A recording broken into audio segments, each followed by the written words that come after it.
कभी कभी एक विषय की चर्चा करते हुए डरते हैं, बड़े बड़े लोग भी डरते हैं।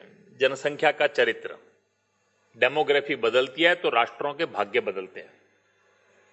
21वीं शताब्दी में दुनिया में 3 देश बने हैं नए, लेटेस्ट 3 न्यू कंट्रीज, जिसको यूएन के अंदर मान्यता मिली है।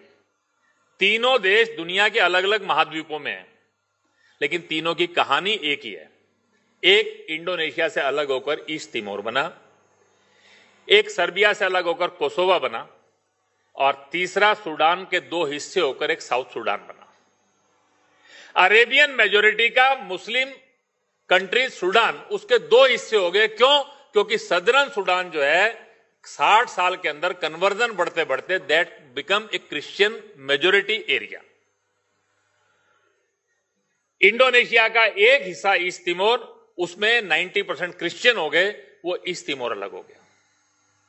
अल्बानियन मूल के लोग कोसोवा के अंदर गए, वो लैंडलॉक एरिया, जो वहां पर केवल मात्र जो है वो कोयले की खदानों में काम करते के लिए गए थे। 1880 के अंदर उनका ग्रोथ रेट वो सर्बियन मूल के लोग जो थे उनसे 3 गुना ज्यादा था, और 1930 तक आते आते उनका पॉपुलेशन 30% हो गया, और 1990 तक आते आते वो 75-80% क्रॉस कर गया।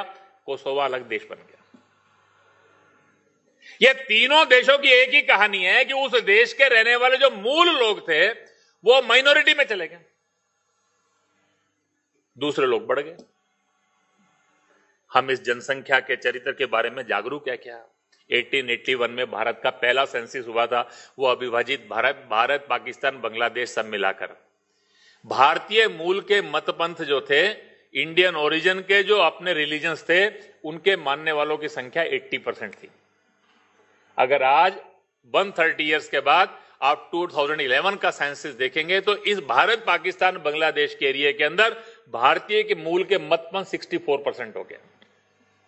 16% कम नहीं हुए। 20% लोगों ने 80% को 16% कम किया। आप केवल यह नहीं कह सकते कि 80 से 64 पर आए। वो 20% ने वो 80% को 64 पे लाया। वो उसका इंपॉर्टेंट बात है। देश की आजादी के समय 89% भारतीय मूल मतपंथ के लोग थे, 11% भारतीय मतपंथों के नहीं थे। आज 2011 के सेंसस में 83% हो गए। 11% लोगों ने 89% को 6% कम कर दिया विद इन 60 इयर्स। जनसंख्या का चरित्र बदलता है तो राष्ट्रों के भाग्य बदलते हैं। पिछले 100 साल में दुनिया के जितने देश बने हैं, बिगड़े हैं, उनका केवल एक कारण है, उस देश का जनसंख्या का चरित्र बदल गया।